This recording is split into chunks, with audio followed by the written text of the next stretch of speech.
সাল্লাল্লাহু আলাইহি ওয়াসাল্লামের সামনে একজন যুবক কাঁদতে কাঁদতে বলেছিল, ইয়া রাসূলুল্লাহ, হাবিবাল্লাহ, আমার মা বাপ ইন্তেকাল করেছে, আর যদি মা বাপ বেঁচে থাকতো তাহলে তাদেরকে একটু খিদমত করতে পারতাম।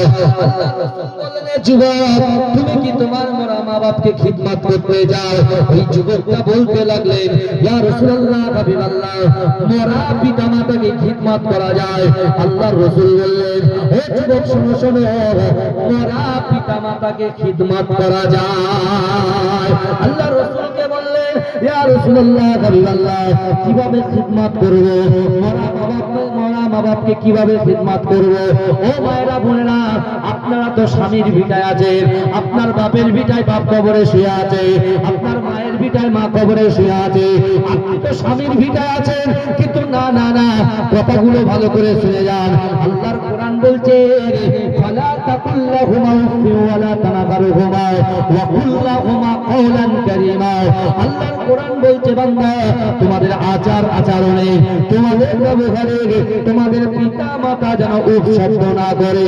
ওই যুবক যখন বলেছিল, ইয়া রাসূলুল্লাহ, হাবিবাল্লাহ, আমার অর্থ ছিল, সম্পদ ছিল, ইজ্জত ছিল, সম্মান ছিল, কিন্তু পিতা মাতাকে সময় দিতে পারি নাই, পিতা মাতাকে খিদমত করতে পারি নাই।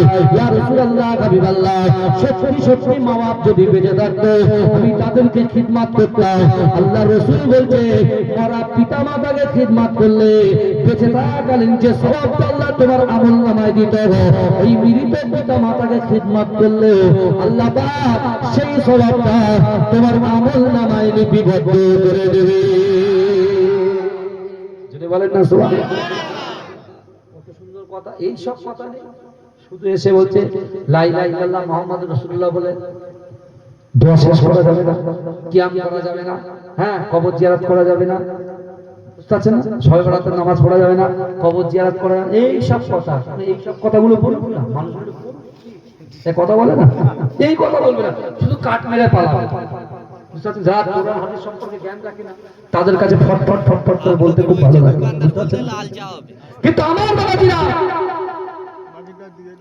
ভালো করে বোঝে, যুবকটা যেই শুনেছে আল্লাহ রাসূল বলছে মৃত পিতামাতাকে খিদমত করা যায়, যুবকটা রাসূলুল্লাহর কদমে পড়ে গিয়ে বলছে, রাসূল কি কাজ করতে হবে? আল্লাহ রাসূল বলছে, তোমার নামাজের মাসাল্লায় বসে তুমি শুধু এই দোয়াটা পড়ো, রব্বির হামহুমা কামা রাব্বায়ানি সগীরা, রব্বির হামহুমা কামা রাব্বায়ানি সগীরা। এই দোয়াটা যদি তুমি পড়তে পারো, তোমার মৃত পিতামাতার খিদমত করার সওয়াবটা আল্লাহ পাক তোমার আমলনামায় লিপিবদ্ধ করে দেবে। যদি বলে সত্যি করে বলে, হাতের পাঁচটা আঙ্গুল সমান না ভাই। আমরা কবরের পাশ দিয়ে যাই, আসে বাজে বাজে গান চলে, দুম দাম করে, ডিজের আওয়াজ। মনে করি হুজুর ডিজে সম্পর্কে জানে না। তুমি যেখানে থাকো, আমি পুরো সিটিতে থাকি, বুঝলেন, যেখানে থাকি পুরো সিটিতে থাকি। এক একটা ফ্ল্যাট শুধু উঁচু পাবে 40 তলা, 20 তলা, 15 তলা, সেটা তার পাশে থাকি। কত রকমের মডার্ন নেবেন আপনি, বুঝতে পেরেছেন? কিন্তু বিশ্বাস করেন ভাই, এসবের কোনো দাম নাই। আপনার কাছে বাড়ি নাই, টাকা নাই, অর্থাৎ দুনিয়ার লোক আপনাকে দাম দেবে না, কিন্তু আপনার ঈমান মজবুত আছে, আপনার আমল মজবুত আছে, আল্লাহর কাছে আপনি সবথেকে শ্রেষ্ঠ ব্যক্তি আপনি। আর আপনার কাছে মুকেশ আম্বানির মতো টাকা আছে, নীতা আম্বানির মতো টাকা আছে, কিন্তু আপনার ভিতরে ঈমানই নাই, আপনার কোনো দাম নেই, বুঝতে পারছেন না? আসুন আমরা পরিবর্তন হই। আল্লাহ কোরআন বলছে, ওয়াসারিউ ইলা মাগফিরাতিন মির রাব্বিকুম। আল্লাহ বলছে, বান্দা তোমরা অতি দ্রুত প্রতিযোগিতা করো। আমরা প্রতিযোগিতা করি গাড়িকে কত তাড়াতাড়ি 120 স্পিডে পিকআপ করতে। আমি আগে বিশাল জোরে গাড়ি চালাতাম, নিউ টাউনে রেস হতো না, সেই রেসে গাড়ি চালাতাম, জানেন তো।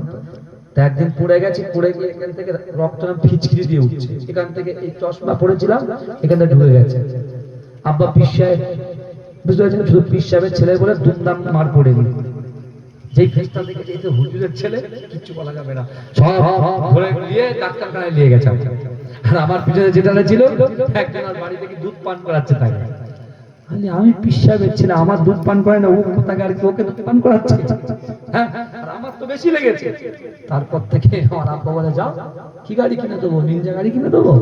কি গাড়ি নেবে বলো? তখন সিরিয়া গাড়ি বিশাল ডিমান্ড তখন ছিল, বুঝলেন।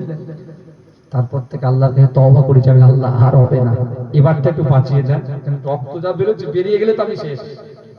বুঝতে পারছেন? আল্লাহ কোরআনে বলছেন, তোমার জেনা হয়ে গেছে, তোমার পরকিয়া হয়ে গেছে, পরচর্চা হয়ে গেছে, পরনিন্দা হয়ে গেছে, সব গুনাহ করেছো, এখনো তোমার জন্য তওবার দরজাটা আল্লাহ খুলে রেখেছে। রাসূলুল্লাহ মৃত্যুর আগ পর্যন্ত তওবার দ্বার খোলা আছে। আর আল্লাহ কোরআনে বলছেন, ইয়া আইয়ুহাল্লাযীনা আমানু তুবু ইলাল্লাহি তাওবাতান নাসুহা। আল্লাহ বলছে, আমার